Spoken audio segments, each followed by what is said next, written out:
AIR news में आप सभी दर्शकों का स्वागत है। खादिम शहर नांदेड़ के मोंढा इलाके में आज होली के दिन पुलिस का भारी बंदोबस्त दिखाई दिया। नांदेड़ में कर्फ्यू के दौरान बिला वजह घूमने वाले लोगों पर पुलिस की जानिब से बड़े पैमाने पर कार्रवाई भी की गई और हर आने जाने वाली गाड़ियों की जांच की जा रही है।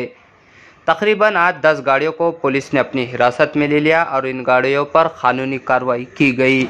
नांदेड़ शहर में लॉकडाउन का आज 5वां दिन है। जिला कलेक्टर की जानिब से लोगों से प्रशासन का सपोर्ट करने की अपील भी की जा रही है। Bureau report, Nanded. जनतेला पोलीस प्रशासनातर्फे विनम्र आव्हान आहे। शहरामध्ये वाढता कोरोनाचा प्रादुर्भाव पाहता लोकांनी अत्यावश्यक असेल तरच घराच्या बाहेर पडावं, अन्यथा घराच्या बाहेर पडू नये। जे कायदा मोडतील त्यांच्या विरुद्ध कडक कारवाई करण्यात येईल। वाहन चेकिंगची कडक मोहीम सुरू आहे। तसेच आज धुळीवंदन आहे। लोकांनी घरी राहूनच धुळीवंदनाचा सण साजरा करायचा आहे। तरी त्या सर्वांना पुनश्च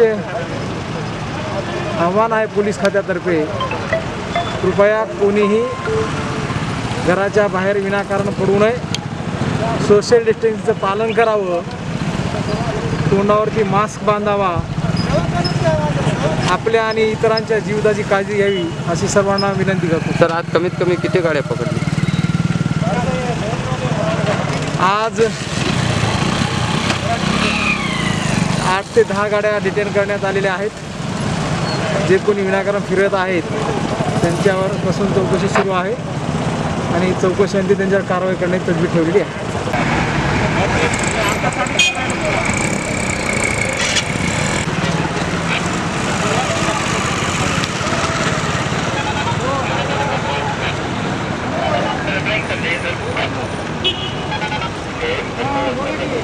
पहले गाड़ी नहीं दे रहा था, मुझे दवाखाने जाने का था, तो मुझे बच्चे